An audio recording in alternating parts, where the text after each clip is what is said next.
to Flannery Associates. They are owners of some land in RD 536, where I got the notice of this link from, so I figured it was worthwhile to join in and see what's going on. Thank you very much for joining. Catherine, hello. Hi, my name is Catherine Gaffney. I am a consultant with ICF. More from me later. Misty. Yeah, hi, it's Misty Cultrider, Solano County. You'll hear a little bit more from me, but I'm here to work with ICF and DWR and the steering committee on this effort. Thank you. Thank you. Doug Brown, hello. Hi, Doug Brown with Douglas Environmental. I'm a consultant to the Regional Flood Management Planning Team. And in this effort, I'm really focused on Yolo County area, Yolo County property owners. Thank you for joining. Beth Schoenberger. Hi, everybody. I'm Beth Schoenberger, City of Vallejo Operations Manager from the Water Department. Excellent. Dakari?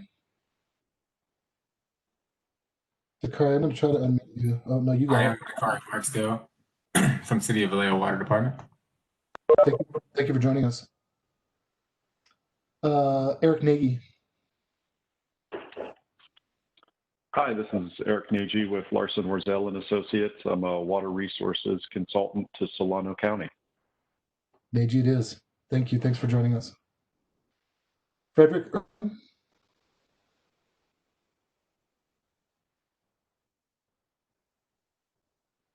We can't hear you yet. You can try to unmute yourself, and I'm moving to try to do the same. Frederick, do we have you now?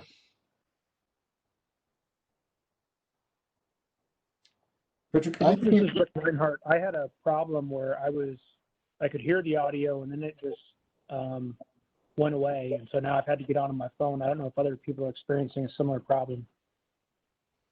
So what I'd like to do is, so it could be a microphone problem if you're working on your computer and you can hear us. Frederick, we can't currently hear you. And in your audio controls, which I can't point you to exactly at the moment, but I think it's the same as the mic icon, you can try to select a new microphone. Otherwise, just as I didn't hear who it was, just suggested, you can call in by phone. Jenner, can we put the call-in numbers into the chat? Sure. In order to do so, the quickest way to find the phone number or to change on how to do so is hover to the very top of the screen, and there should be a file, edit, share, view, audio, video. The file on the top that says audio video, you want to click switch audio and use the corresponding one that you need to use. So whatever's on should say it in the middle. It says you're using computer for audio or you're dialing in, and you can disconnect that way and choose the method on which you want to call in. So you can have it call you can call in, or you could use your computer audio. So there's 3 different ways. And so Frederick, I'll check back in. And you're also welcome to drop a line in the chat to let us know you can hear, or if you're still having problems, and we'll troubleshoot around that. Sorry for any frustration. Oh, do we have you? No. Gus, hello, good evening.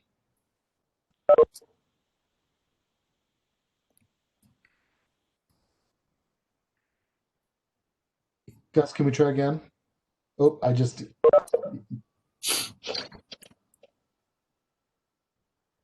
can you hear us?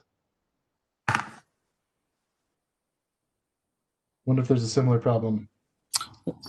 It should be fine. I hear you loud and clear. So, was that Gus speaking? No, this is Jenrick. Sorry, Jenrick. And we have 2 Guses signed in, so I bet Gus is also calling in by phone. I do. I see Gus signed in here 2 times. If you can patch him, do so at your convenience. Yeah. Is it Marin or Marin Greenwood?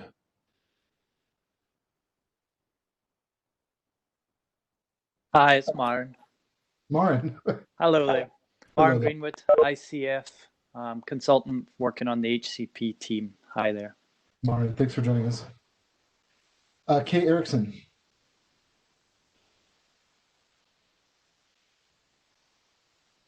Kim Erickson, I work for Westfield Ecological Services, and I'm also secretary to RD 2084. Thanks for joining. You're in by phone and your mute and unmute works great. Melissa Cansdale.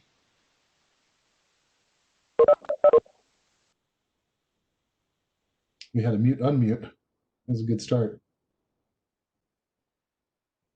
There it is. Melissa, can you hear us? A little bit of technical problems tonight. I bet you can hear us, but we haven't heard you yet, Melissa. And just for the heads up for everyone that is on mute, if you're currently on mute, you can use your space bar as a walkie-talkie to activate the unmute button. So if I'm holding down my space bar right now to speak, and once I let go, it goes back to mute. Just a FYI, everybody. Michael Malone, hello. Hello, Michael Malone, City of Vallejo, Water Department. Thank you for joining. Mike Roberts.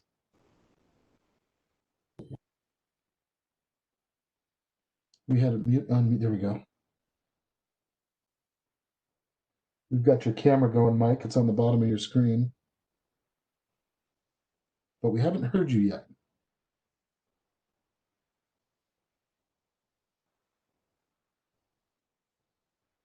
I'm going to try one more thing.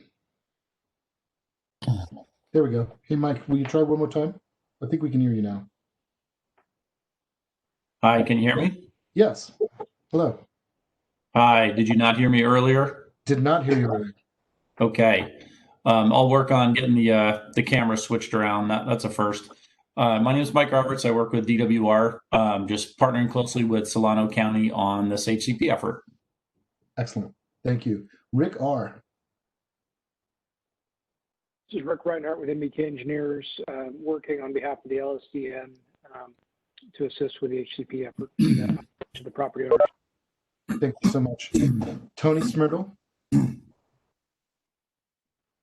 Hi, good evening. It's Tony Schwerdell. I am one of the property owners in the YOLO bypass. Our duck club is located in the southern portion of the YOLO bypass. Smirdell. Tony, thank you for joining us this evening. Mark, is it Katie? It's Katie. Quady. Good evening, Mark. Thank you for joining us. Problem. Thank you. Melissa Cansdale, can we try you again? Let us know, Melissa, in the chat window if you can hear us and if you're getting your needs met. And then please let me invite, I've got 3 folks on the phone whose name, and we're almost done, and we'll get right. Thank you. Good. I'm glad you can hear us, Melissa. We've got 3 folks on the phone. Please, if I haven't called your name yet, let us know who you are, if you'd be so kind.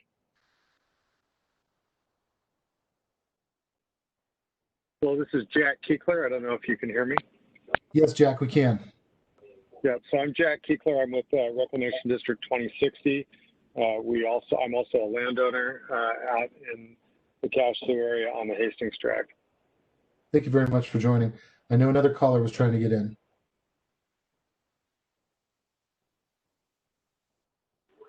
Hi, this is Tara Beltran. I work with Westerville Ecological Services and staff to RD 2084. Excellent. There may be one more person that I haven't gotten to. Anybody else that, if I haven't called your name yet, please.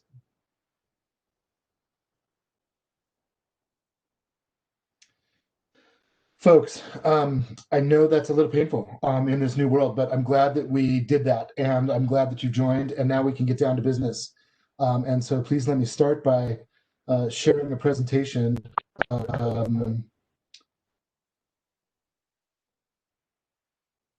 And we will to participate today. If you want us to know something about your questions, your concerns, your thoughts on this HCP, you're welcome to email them, and we can even check some of them at real time. We'll check in during the course of the meeting. You're welcome to type something into the chat window, and then all of the ways that you're welcome to participate verbally. Wave your hand in the video, raise your hand in the window, unmute, and just start talking. We'll work with it. So any way you'd like to participate today, we don't have too many, but it's a nice turnout. So don't be shy, please. Our agenda for this evening, want to orient you to the background of this project, what an HCP is and what is involved in the planning process. Moving into the plan area, the covered activities, and the covered species.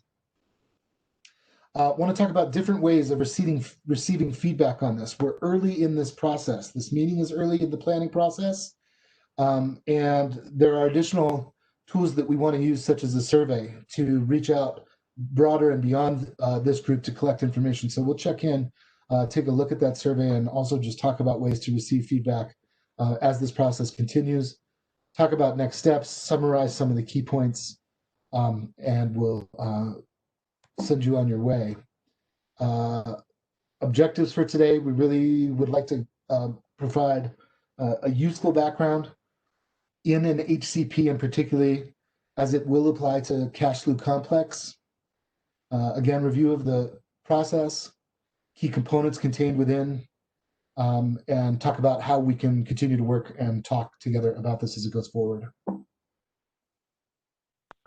I would like to turn over to the rest of the team for presentations. And please, team, when you're ready, you're welcome to ask me to advance the slide.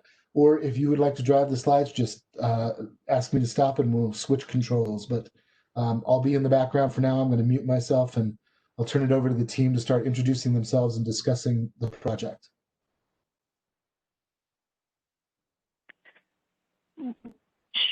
Sure, I can start. Can everybody hear me okay?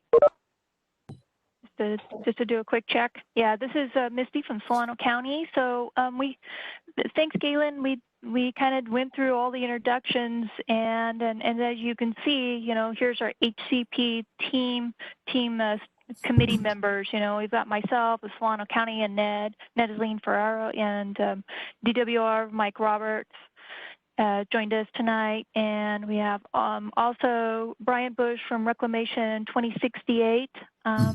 I'm not sure if he joined us tonight, but he is also part of our steering committee team member. And of course, Solano County Water Agency through Thomas Pate, and then Doug Brown. You heard Doug Brown tonight, is also representative for Yolo County landowners out there, and also the Sacramento Area Flood Control Agency. And I'm not sure if they joined us tonight, but and most of all, you know, lastly but not least, is HCP consultant, which is ICF, and that would be Catherine. I see our screens moving around. Caitlin, you want to go to the next slide, please? And so really, you know, I really appreciate you all joining us tonight. This is our first of a few workshops that will be coming up.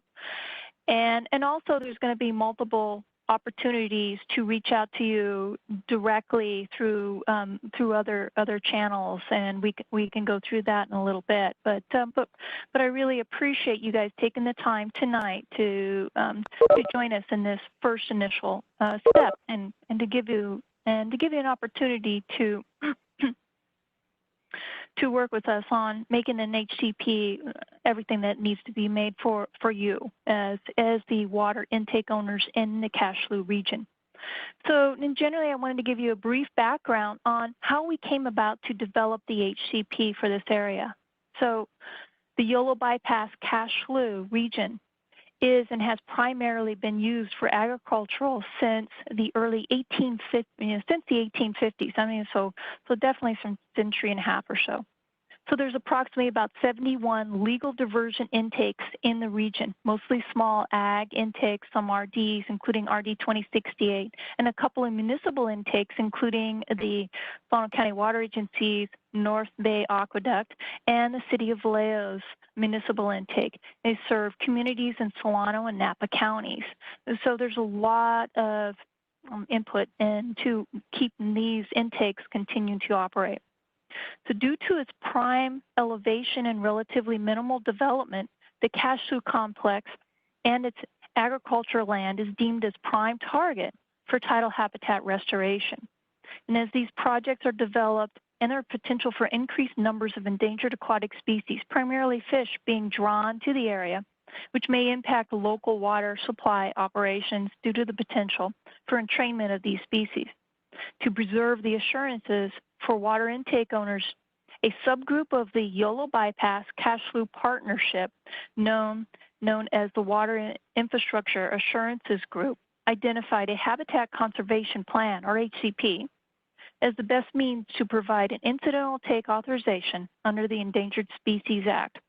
This approach was to preserve the water intake operations in the region.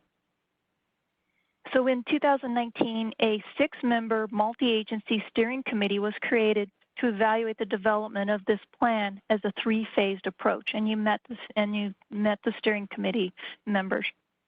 Phase 1, which was funded through a cost share agreement between some of the committee members, was completed in June of this summer, this 2020, and included drafting the strategy and the scope and development plans, such as identifying the plan area activities and the species proposed to be covered. Phase 2, which began this summer, and phases 3 are funded through the state through an agreement between Solano County and DWR. This allowed the county to contract with ICF to conduct the plan, and including developing the draft and final plans, environmental documents, conducting public reviews, outreach, and then finally preparation of the incidental take permit application. We also recently learned, this is great news, that state funding has also allocated for implementation of the plan's actions once defined by the HCP. So we anticipate this to be phase 4, and as we know about what that's going to entail as we work through the plan development. So that's kind of it in a nutshell on how we got to where we are today.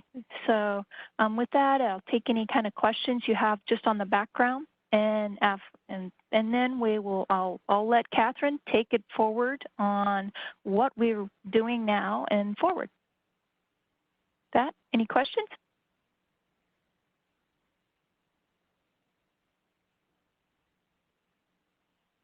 Okay. Okay. Don't be shy. We'll take questions at any point, so don't be shy. Misty, thank you. Absolutely. Yeah, you're welcome. Okay, so Catherine, I'll turn it over to you. And Caitlin, can you, yeah, there we go. Thank you. And I'll go Perfect. All right. Oh. Thank you again. My name is Catherine Gaffney. I'm with ICF, and I am the project manager on the consultant team that's developing the HCP. You might have heard during the introductions, one of my colleagues who's also working closely on plan development, Maren Greenwood, has also joined the call. So with that, we'll dive into item 3 on the agenda. I believe there was an agenda circulated with the information for this, and so we're trying to align our presentation with that. We've got slides on each of these bullet topics here. So with that, maybe Kaylin will just, if you could advance.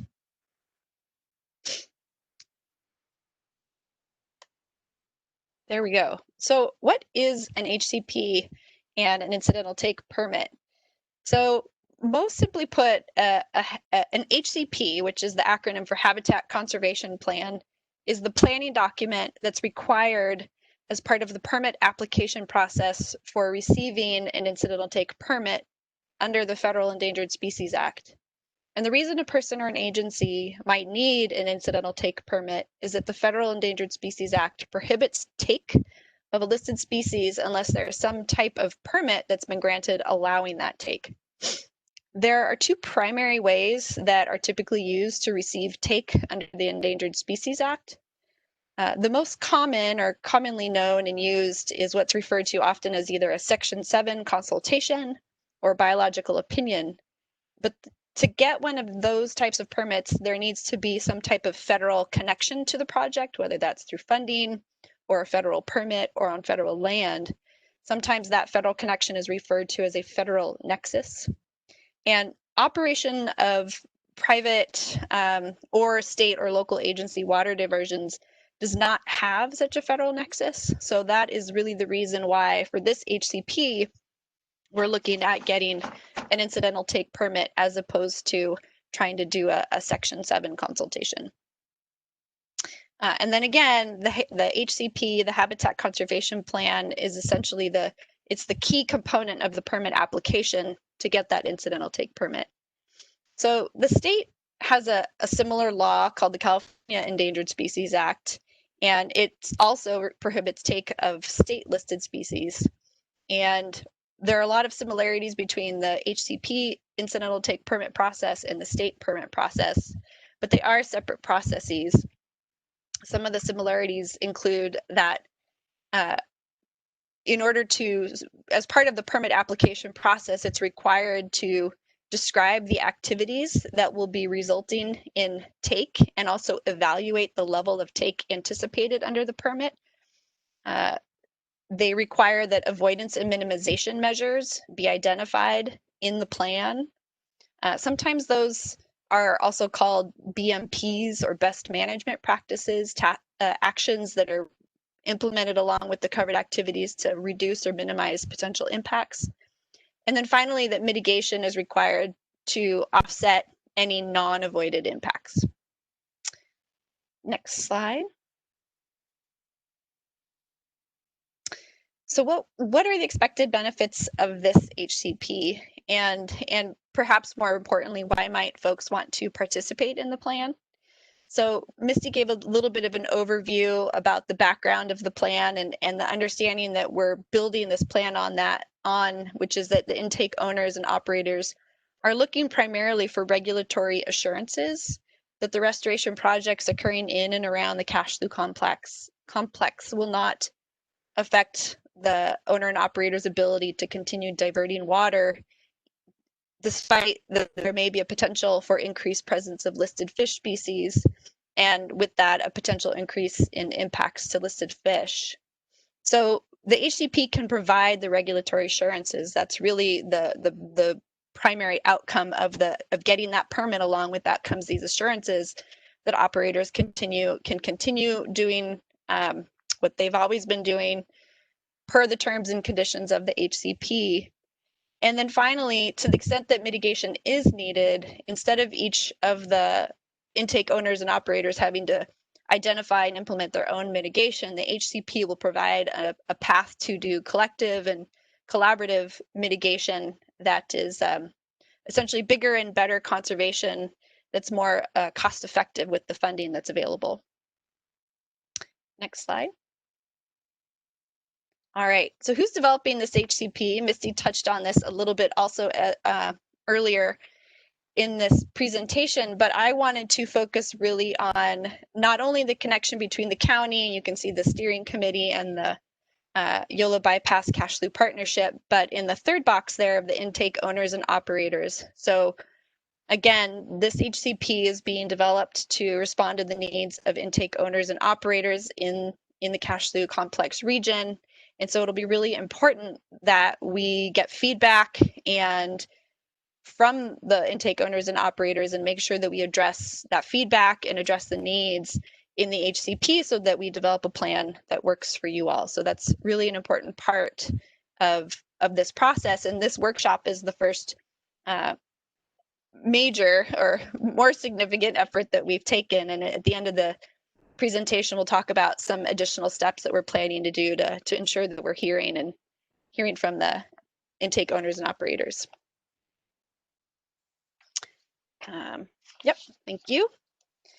So as far as program goals go, there's 4 primary goals here. First, we're looking to, as we mentioned already, provide the regulatory assurances to local water diverters to preserve existing and local agriculture and municipal water supplies while also supporting economic growth in the region. The HCP component also provides the goal of making sure that those things are proceeding while balancing species conservation needs and meeting the requirements of both the federal and the state Endangered Species Acts. Incorporating sound science and research, the regulations actually require that best available science is used when developing these plans, so we'll certainly be doing our best to identify those resources and integrate them where appropriate. And finally, to provide an open and public process in developing and also eventually implementing the HCP. Next slide. So this is a high level schedule that really just focuses on the key milestones that we're currently hoping to hit. So far, we're on target in developing this HCP. It's divided into 3 primary components. So the top sort of tealy green there is the HCP development timeline and major milestones. At the bottom is the environmental review process. So this is a federal permit process, and the county will be adopting a plan, and so that will require both compliance with the California Environmental Quality Act and the National Environmental Policy Act. So there's an environmental review component that goes along with this. And then in the middle, we've put public involvement, because that's a requirement of both the HCP development process as well as the environmental review process. And you can see we're here in the beginning of Q4 in year 2020, and that we've got our first public workshop #1 there on schedule. And if you look up, we're hoping to have our first administrative draft of the HCP by the end of this year, end of Q4, and working forward to a second admin draft by the end of Q1, so March, in this coming March, and then ultimately a public draft of the HCP, hopefully by mid-year next year. Then we'll move into a public review period that will be both for the HCP and the environmental compliance documents. There's any comment received during the official public review period will have official response to comments, written response to comments provided. They'll be integrated with the final plan. And then ultimately, based on those comments we received, there'll be presumably some revisions that we'll make to the HCP and the environmental documents, with the ultimate goal of having a final plan by the middle of 2022, and then permits in hand by the end of 2022. All right. Let's see, maybe I'll pause there and see if we've had any comments come in or questions, emails. And if you don't want to type, feel free to unmute yourself, as Kaylin noted, and just ask.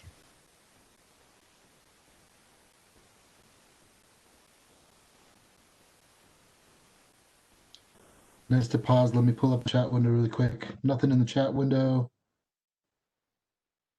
All right. I think we're doing great. All right. Can you not hear me? Oh, now we can now. Yep. Oh, good. Thanks for being persistent. Good, please. Okay, this is Mike Mullen with the City of Vallejo. And I guess one of the questions that we have, or we have an intake structure out there that hasn't been used in quite some time, but we are looking at conducting a feasibility study to try to put that intake back into service that will allow us to get a full amount of water that we're entitled to through the NBA if it's available. So I don't know if you guys are looking at the study in terms that we may want to utilize that intake. If not, we want to make sure that that's in front of you as you proceed through this study. Sure, thank you. Misty, do you want me to provide a quick response to that, or do you? I see you nodding, so I'll keep going.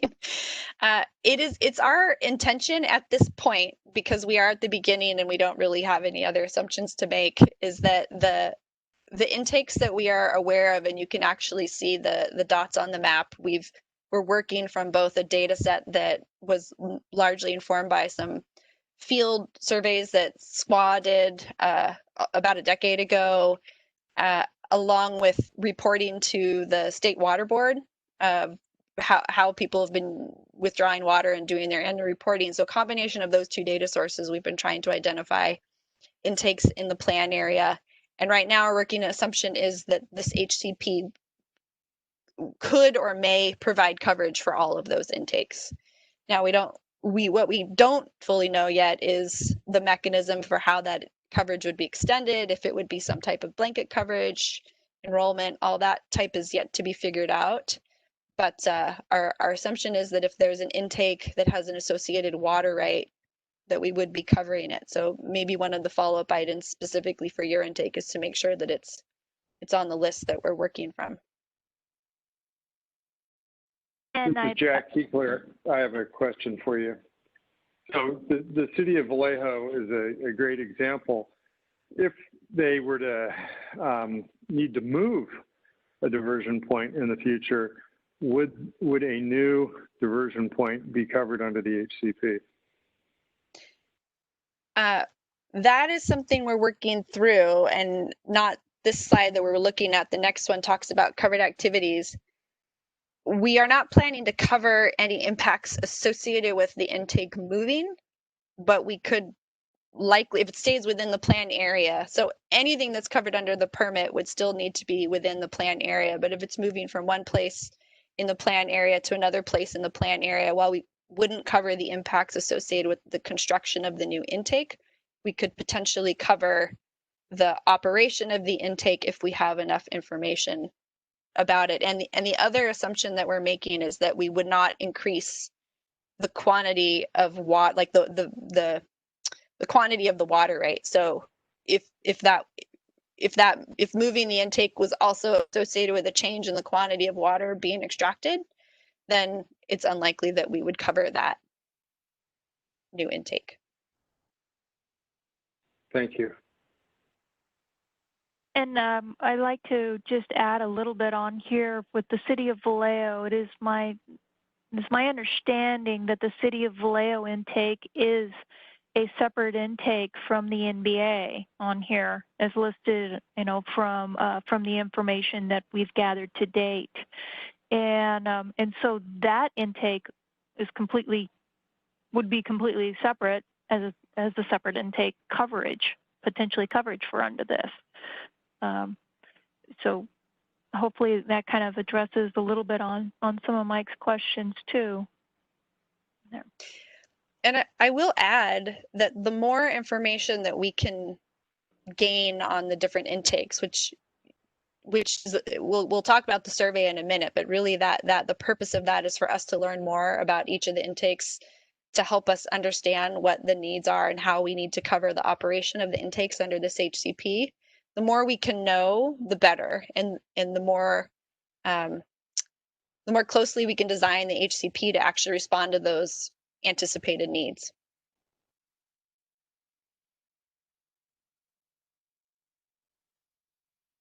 Great. Any other comments or questions right now, or should we talk a little bit about the plan area?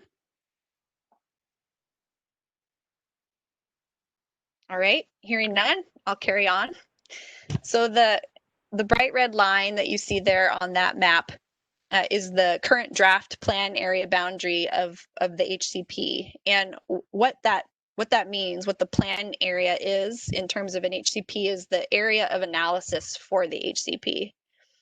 So this line is primarily defined to include the locations of the potential covered activities and associated mitigation for the impacts covered under the plan. But we also want to understand some of the more indirect effects, and for that reason, the HCPs often cover full water bodies or watersheds. So in this case, we don't have the line of what some of you might recognize as the boundary of the Cache Slough complex on here. I think the total acreage is actually maybe a little bit, it's almost about half, but we wanted to make sure that we set the boundary broadly enough that we could capture any potential effects associated with activities going on within these the sloughs, the canals, and how they all connect, especially with the big focus on fish here. So that's why the red line generally is a bit bigger than what you might expect of just the Cache Slough complex. Other factors that help drive how we set the line, in some cases, like in the southeast portion, it really just follows the county line. In the north and northwest corners, it's a combination of the boundary of Reclamation District 2068 and the legal limit of the Delta. On the very west side, we wanted to include, get more of the Lindsay Slough and Barker Slough extent. And I think up at the top, the Ulatis Canal wanted to include some pieces up there. And so ultimately, we just ended up using, I think, a road and just drew the line straight south for that sort of straight shot there on the western boundary. So looking at both ecological and aquatic boundaries, as well as political and jurisdictional landowner boundaries, is what really informed those lines there. And then in this particular map, I mentioned already, those little white dots are the intake locations as we understand them currently. I know they're not perfect, but they're what we have. And then We've also mapped the extent of existing and planned, roughly mapped. I also understand this is not the boundaries of some of these restoration sites are also not perfect, but it gives you an idea of where the restoration activities are happening that have sort of raised the concern that's driving this HCP in general about tidal restoration that may increase fish populations, leading to higher risk components under the Endangered Species Act. Let's see, in total, I'll just say it's about 108,000 acres, with most of that in Solano County and a little bit in roughly 1/5 in Yolo County. Next slide. And I talked about this a little bit already. So here's our very brief overview of draft covered activities. I think the main focus of this HCP, as we've talked about a little bit already, is really to cover the operation of existing water intakes within the plan area. We are assuming that it is as existing under existing water rights, and that the HCP is not going to cover an expansion of water rights. We also appreciate that some of the work done to make sure that intakes stay operational, that there's some maintenance associated with that. And so we are also right now proposing to cover what I would call just basic routine maintenance, things like mechanical and hand removal of aquatic weeds, some amount of repair and replacement of damaged and worn intake facility components, and inspection of the intake facilities by divers. One of the metrics that we're using to try and draw a line around how far we would cover maintenance is that our current proposals that we would not cover maintenance actions that would require some other kind of that federal nexus I mentioned earlier. It might be a permit from the Corps is most typical. And in those cases, if there is potential for take of listed species involved, there's a Section 7 opportunity to get those impacts covered. And then finally, I mentioned previously that we set the plan area to cover where the mitigation is occurring. Mitigation itself may have some impacts on listed species. So once we know what those mitigation actions are and can define them, they would also become one of the covered activities under the plan. Thank you, Kaylin. And then finally, the draft covered species. We've got 1 invertebrate, 1 reptile, 1 amphibian, and 8 fish. There's some acronyms there associated with each of the species, and there's some descriptions there defining whether they're state or federally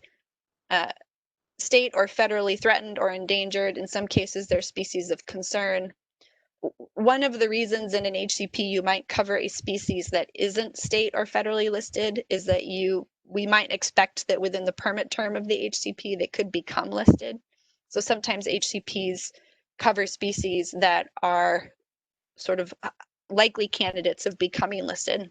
And if you cover them in an HCP, then when they become listed, there's no other issues that need to be dealt with. You just keep going about your business. And I think, is that my last slide? Yeah, I think that's the last of the overview slides. Are there any questions on that material so far? Hi, good evening. This is Tony Smerdell. Can you hear me? Uh-huh. Hi there. I'm a landowner in the lower portion of the Yolo Causeway or the Yolo bypass. I'm wondering how, if any, will this program have a effect on my property there? I'm right along the Prospect Slough. We don't expect that it's going to affect this property. We're not proposing to cover any changes in land use or change any authorized uses. I mentioned that we haven't entirely figured out at this point what the appropriate path is for extending coverage to folks under the plan. And so I don't think it's not my expectation that it would ever affect property. The one thing that might be affected for folks that would use the plan are, I think, essentially the avoidance and minimization measures. There might be some changes to some of the best management practices, you know, making sure that you avoid, for example, a valley elderberry bush when you go to do maintenance on your intake, for example. But we also don't know exactly what those are yet. So that aspect of the plan is yet to be developed. Okay, great. Thank you so much.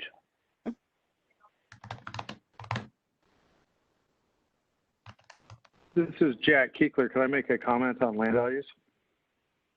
Land values?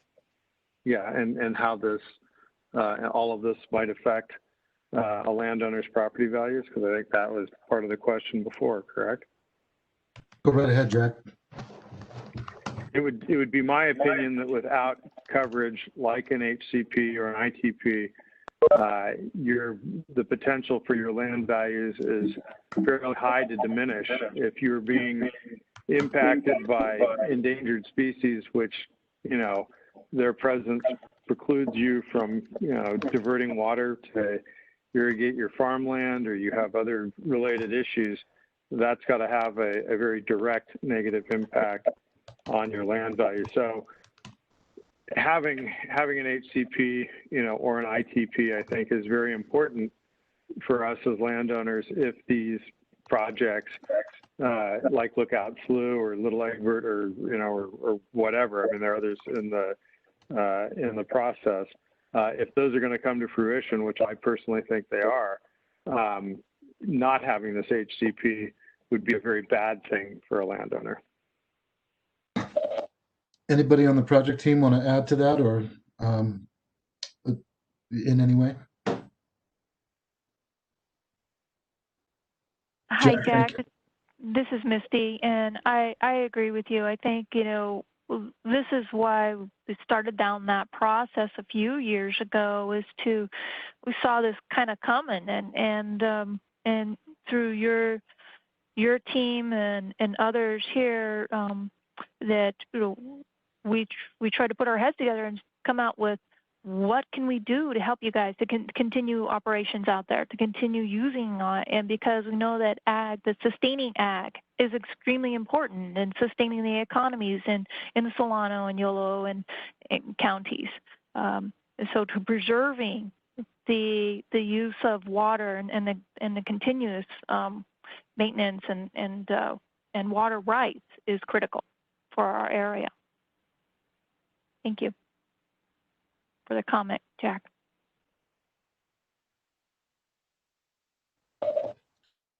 Folks, we don't need to be too structured given our numbers on here, so don't be shy. As you have questions, jump right in or send us one of the different signals that you'd like in.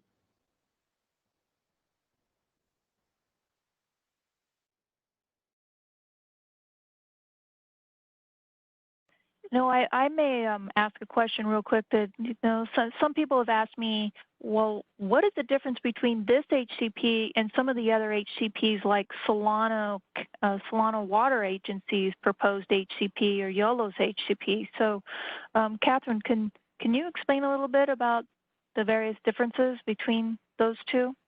If you can. Sure.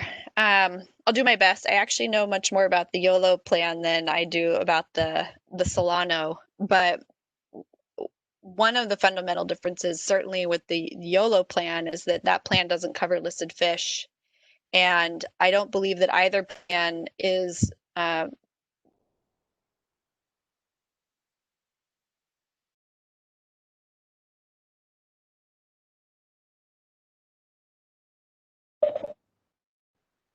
Catherine, I think you've got an unstable internet connection. It's one of the challenges of doing a meeting at this time of night when everybody gets home and starts streaming video. So if you can hear us, please turn off your camera and we'll give you a chance to start over on that. Otherwise, I wonder if I got your name wrong the first time. Mara, would you like in on this while we're trying to get Catherine up? And if not, that's fine too. Maren, this is Mike from DWR. I can try and help answer this one as well if you want to go first or have me go first, whichever you prefer. Let me see if I can unmute Maren. Maren, there we go. We got you now. Okay, good. Okay, great. Yeah, as Catherine had just started, I mean, she knows more than I know, and as she indicated, she doesn't know everything. But you know, one of the key things, I think, one of the key interests here is covering potential entrainment of fish, and that's not something that's covered under either of those HCPs. So that's an important one. If you look at the specifics of Solanos, and I've looked at it a little bit, you know, it does deal with some aquatic stuff, but a lot of it is kind of more sort of terrestrial in nature, sort of limited fish species relative to the ones that we're thinking about for this HCP. Mike? No, that was perfect. Yeah, I was just going to mention, Maren just said it as well. We just, in the beginning of scoping out this HCP effort, we just did a careful accounting of all the, you know, the various efforts that were in the area and made sure that we weren't overlapping anything that, you know, was already covered by a different process. So that's exactly in line with what Maren just said. It was just careful accounting and making sure we were taking care of what was not yet taken care of. And my apologies. I'm back. I've turned my camera off, so hopefully that will help.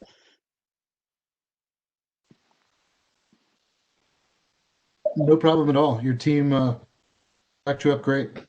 If you felt like you wanted to jump in and add anything, go right ahead. Or Misty, another question? I'd like to open it up for anybody out there that has other questions. Any burning ideas? This is Jack again. I'm sorry to keep asking questions, but will you be talking about the potential term of an HCP and the different iterations that could come in? And will you be talking about funding of the mitigation and how that would work and what our hopes for that might be? Thank you. Well, I'll maybe take the first part of that, the permit term, and then Misty or others can comment on the second part. HCPs are very flexible documents, and one of the things that's flexible is the permit term. For those of you that are familiar with the YOLO plan, you may know that it's a 50-year permit, and we've not come to agreement with the regulators on what the permit term for this plan will be, but they have expressed concerns over a long permit term, something that's even 30 years, because of concerns related to climate change and just the general health of these covered species fish populations. And so I would expect the most it would be is 30 years. And maybe I'll just leave it at that. It's not determined, but it won't be as long as some of the larger regional plans you may be familiar with.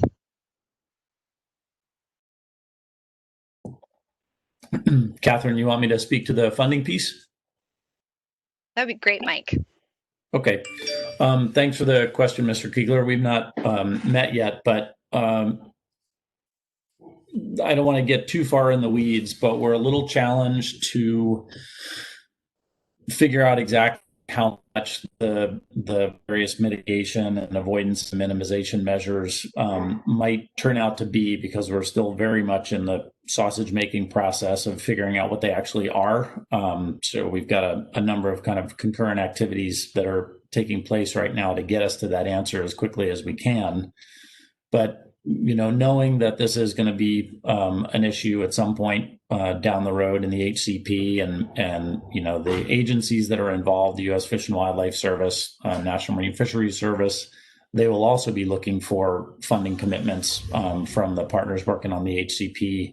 So they also have confidence that the funds will be there to conduct the mitigation. So we know it's out there. We know it's coming. We don't know what the price tag is yet. So we're doing what we can to identify funding sources that we can apply to that without knowing what the price tag is. So it's a little challenging, but the good news on that front is that we have in fact already dedicated $2.5 million from a recent funding source that we've set aside that will be applied to this, the mitigation costs whenever we do have a better idea of what they are. We don't know if that's too much. We don't know if that's enough. But what we did know is that there was a window of availability to, identify some funding for this effort. So we did so. So we've got to start on it, but that's about the best we can do right now. I don't know if that answers your question or not.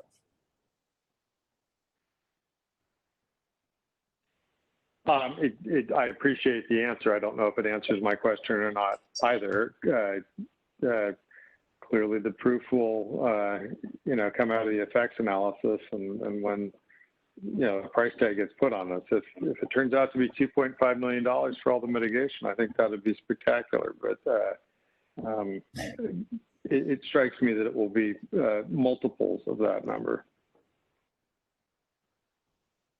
It may. It may. We really don't know yet, and we're continuing to look for additional funding sources when we can. I guess a question I would ask related to the term of the HCP, if there's resistance to having a long-term HCP due to unknowns, related to climate change or whatever, a lot of what I've heard through this process is that really there shouldn't be that much of an effect to the area by the Lookout Slough project, with increased habitat. Everybody keeps saying the science is that the fish numbers will be low. And if that indeed turns out to be the case, why wouldn't you be willing to, and I don't mean you and anybody in particular on this conversation, but why wouldn't one be willing to, look at a longer time horizon? Of course there are lots of unknowns, but there's unknowns with everything. So it seems a longer commitment is certainly something that is going to be very important to the landowners out there and to all the diverters. For sure. Catherine, do you want to take a shot at answering that? Well, I think maybe one of those partial answers, of course, at this point. I think that it's not that there's not a willingness to look at a longer permit term, but I think what we would expect to see is a longer negotiation with the regulators. I don't know that it would be so much more that it would actually affect the schedule of the HCP, but it's potentially the case. And when there's more uncertainty built into HCPs, that's a thing. It happens, but there's often a lot more thought and consideration that has to go into building it. So the conservation strategy component may get much more complex than it would otherwise be if we have to look out, beyond 30 years in the future, and potentially even close to 30 years. We really haven't had that firm a discussion with the regulators yet on what their threshold might be for issuing that permit. But at the end of the day, it is their permit, so whatever we come up with, they have to be in agreement with. Well, I hear what you're saying, but understand that the shorter the term, the less value it has for a diverter or a landowner. And it's a critical thing for people on that side of the equation to have a long-term insurance. It just, to have a short-term insurance just doesn't mean that much. It's, I don't want to say it's not worth going through the process to get the short-term assurance, but it very much diminishes the result. Hey, Catherine, can you explain a little bit about kind of the re-up process at the end of a permit term and how that works? Sure, and it depends on exactly what happens at the end of the permit. So if permit terms can be extended, for example, if you're not changing anything else with little complexity, if you're not changing much more than the permit term, let's say, however, we identify the process for tracking take under the plan, and there's some kind of take limit that's set, and we track it through plan implementation, and we get to year whatever the end of the permit term is, and we use way less than we thought we would. All of the actions that we've implemented to that point for the mitigation side is going swimmingly and everything's great. Then, but also not complete, because if you haven't gotten to the end of your take limits, you likely have also not gotten to the end of your conservation requirements. Then it can just keep going, and that might be a completely feasible scenario for this plan. Granted, we don't yet know what the mitigation or conservation strategy. In HCP terms, we often call the mitigation component the conservation strategy. So you might hear me use those terms a little bit interchangeably, but that's the most simple approach. Is if you don't actually use all the take, then it can be easy to extend the permit term. If you get to the end of the permit term and you run out of take, or you need to make other substantive changes to the plan, then it's not completely going back to the drawing board, but you do go back more into the expanding the analysis and having all of the environmental compliance requirements that come along with that.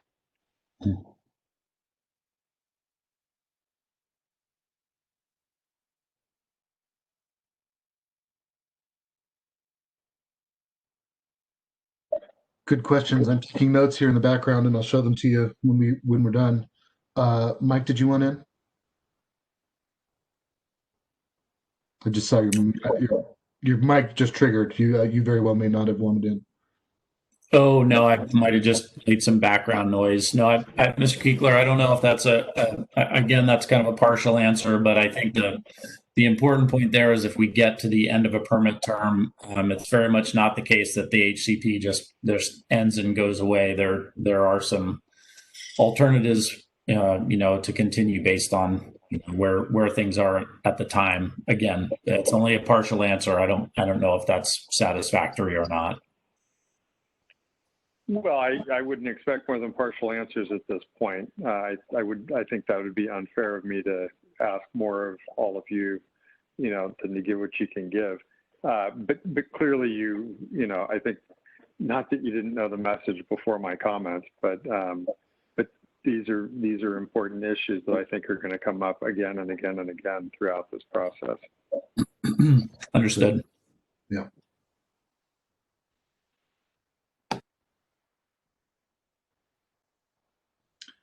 Others, folks, please don't be shy. And if you happen to be, just because we did have a couple of technical problems, if you're in the background trying to talk and we're not reacting to you, please try a different strategy, like sending a message into the chat window, or turning on your camera and waving at me, or something like that. But I'll be quiet for a minute, and we'll see if anybody else wants in. Do you accept carrier pigeon too? Smoke signals, now that there's clean enough air to see them.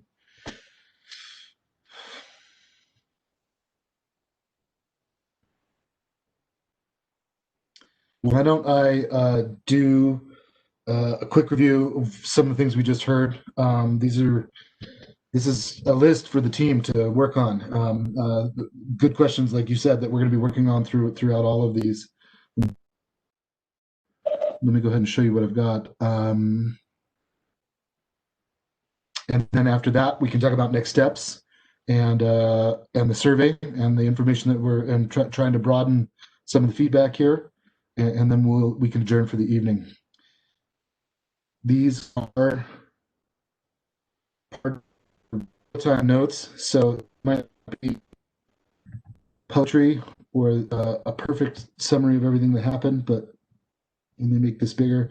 Are you able to see my Microsoft Word document? Yep, I see you nodding. Okay, so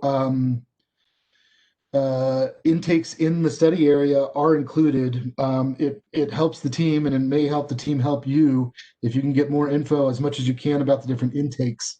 And the plan is to cover all of them in the area. If there are changes to intakes, the operation is likely covered. Additional things like movement and construction are not currently covered in the impact analysis, but once again, more info is better and can be provide for a more specific HCP, and in that way, more specific coverage over time. How might this affect property owners? Well, hopefully it helps. Hopefully it's actually a protection against some liability against takings. There's no expectation that an HCP would have proposed changes in land use or proposed uses. Not yet clear on how to extend coverage to property owners under the plan, but that's one thing the team is working on. Maybe it results in changes to some of the ways that you do business, having to do some specific management around some specific species as you do your maintenance and your operations. So that's one thing that might show up, but not expectations in terms of changes to land use.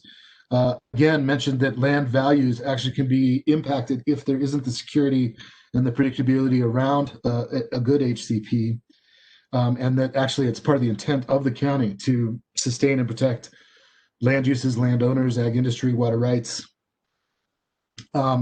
This one's a little bit different than some of the other ones. It might be shorter term, but in terms of content, it's the goal here was they looked at plans around the area, both HCPs and other documents, and wanted to avoid duplication and also cover some gaps.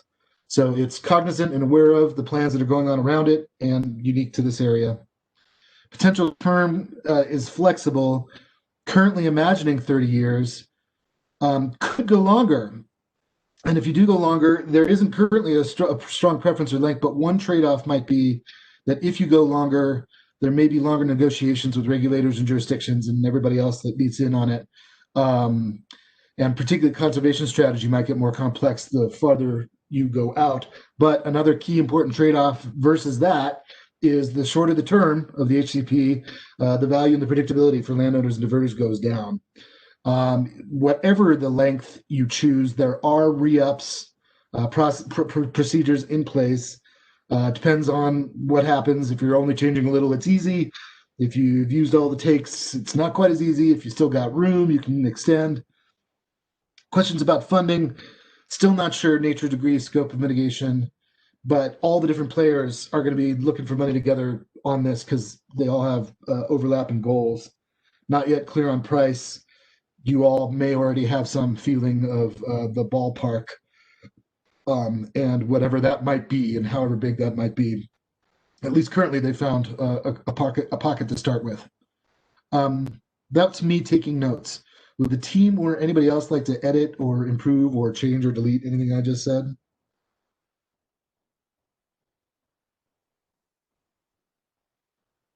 Then I'm going to stop sharing and go back to the last couple of slides. We can talk about the survey and next steps.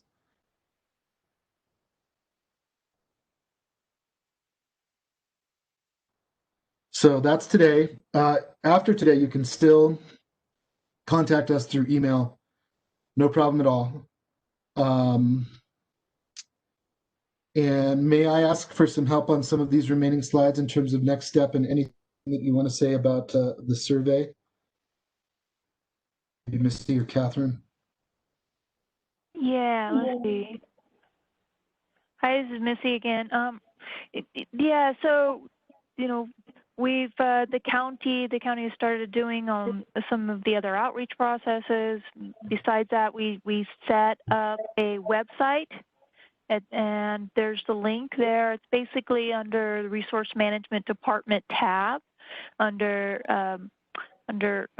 cash flow or the Delta programs and the cash flow habitat conservation plan. So that'll give you some updated information as we get it. Then we're going to definitely post it. There's some information in there already about 2068. Some of their we've taken I think with ICF and 2068 they've taken some drone footage, and I think we've posted some of that on there along with some pictures of some intakes out there.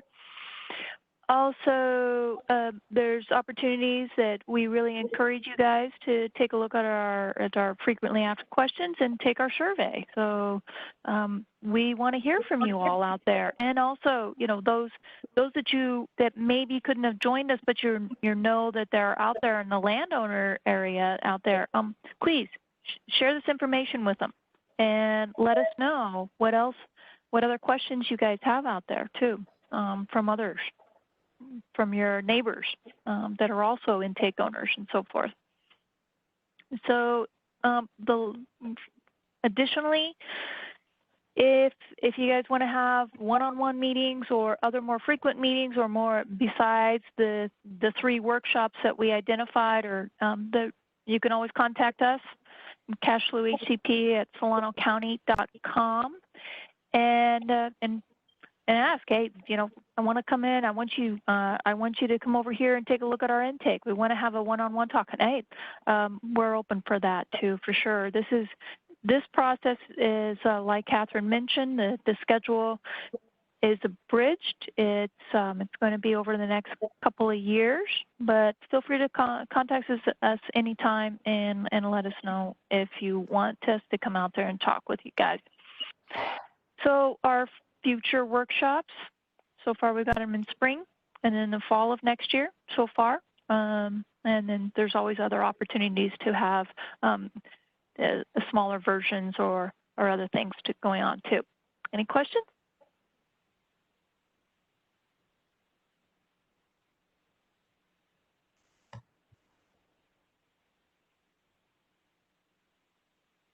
So that's all that I had.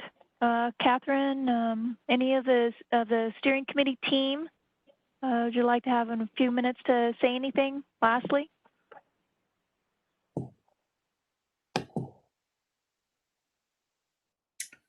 Hey, this is Mike. I just want to mention appreciation for everybody joining tonight and, asking the questions. Every bit of information that we get from you all, like Misty said, will just help us improve this thing and make sure it does what we need it to do for you. So just thanks for joining. Thanks for your time. Folks, have a very nice evening. If you think of anything, we are adjourned. Thanks for joining us. Much appreciated. Thank you all for joining us. Thank you for the opportunity.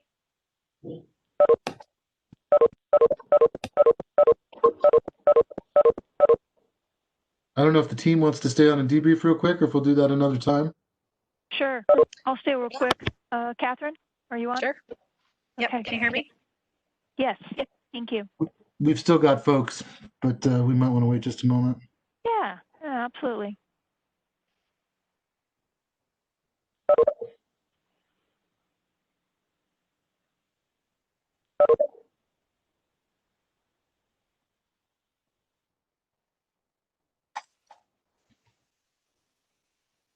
Would anybody like my notes? Yes, please. Yes, Yes, that was please. my first question to you was please share. Good job. Thank you very much. Good job, Riley. Good job. My pleasure. Thanks for bringing me in. I was going to say, someone taking notes because I'm taking chicken scratch right now. Me too. I have chicken scratches. I thought I was doing well until I saw Kaylin's notes. Yeah. You all were answering. It's hard to answer and take notes at the same time. It's hard to do. I'm just doing file management. You guys go ahead. I'm going to save this and send it to you. So I'm just working in the background here. Okay. How'd it go? Would you pleased? Good enough? Yeah, Jack had great questions. I appreciate his. This is stuff that he's been asking for a while, though, for sure. So I'm glad that you all could hear it. Yeah, I really like the point that he made about how the HCP can actually could increase land values in the area. I thought that was a really good point. It's a good selling point to the landowners.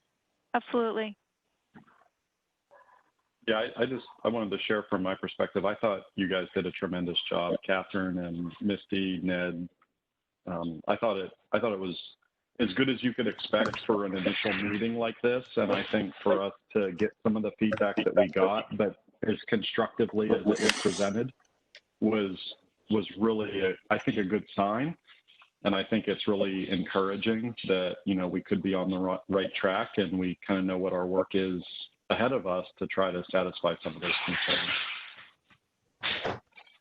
Yeah, Yeah, thanks, Eric. I really appreciate it. That's critical. You know, this was the whole idea that we had this so early in developing this plan. Is we really wanted to get good feedback now. We wanted to see what, you know, are people out there aware of this and what kind of questions they had out there. So this is a good start for sure, Catherine.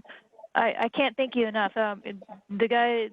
Your team is doing with you and Maren, that they're tremendous, and really, really appreciate all the work that you've done to help put this together. I know it was a big struggle, especially with all the work that you're doing to keep the HCP moving forward too.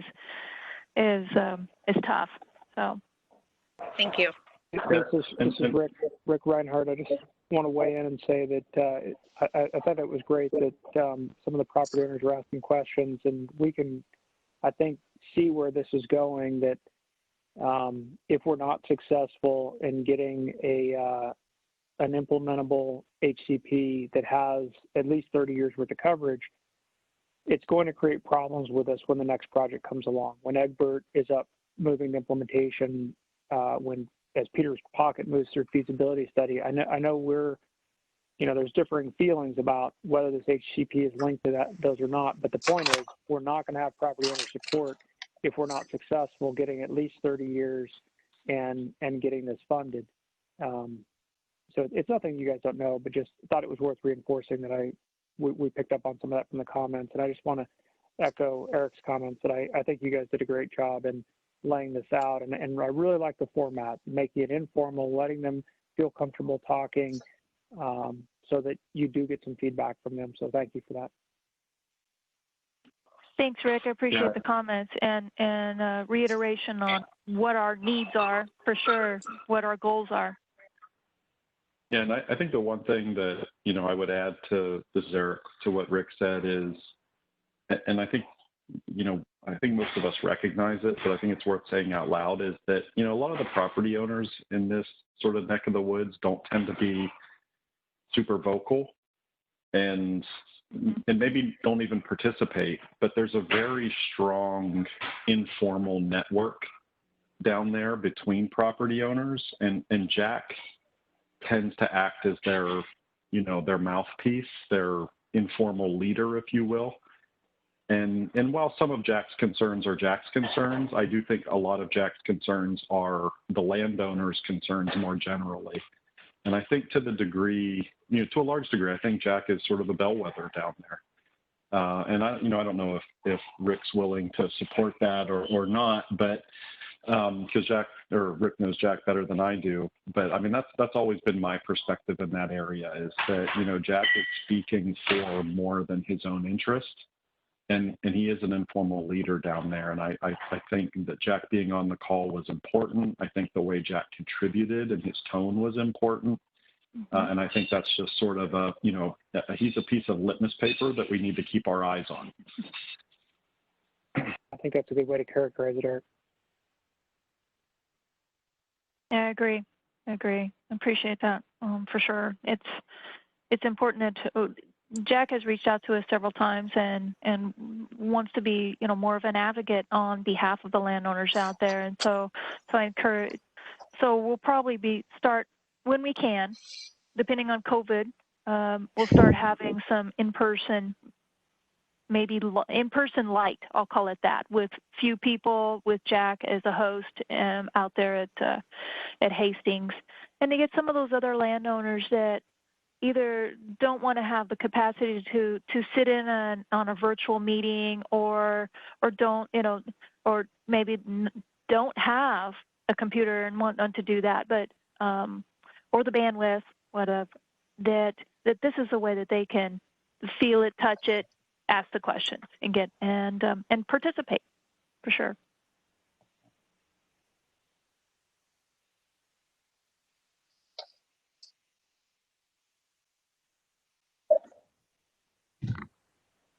Should we go here? Yep. Yeah. I also, one of the other things is I also appreciate the City of Vallejo with their comments and their response. That's interesting. I was not aware of their feasibility study for their intake. So I have to look in that out a little bit more. And Thomas, you and I can probably help you. I missed that comment. This is Rick. I was just asking. It wasn't clear. Is their intake one of our 71? Yes. Yes, it is. It's a separate intake, and it is one of our 71 that is proposed to be covered. Great. Thank you for clarifying that. An important fact when you talk about the MBAs, remember it's the state's intake. It's not SQUA's intake. Yes, thank you. That's an important point.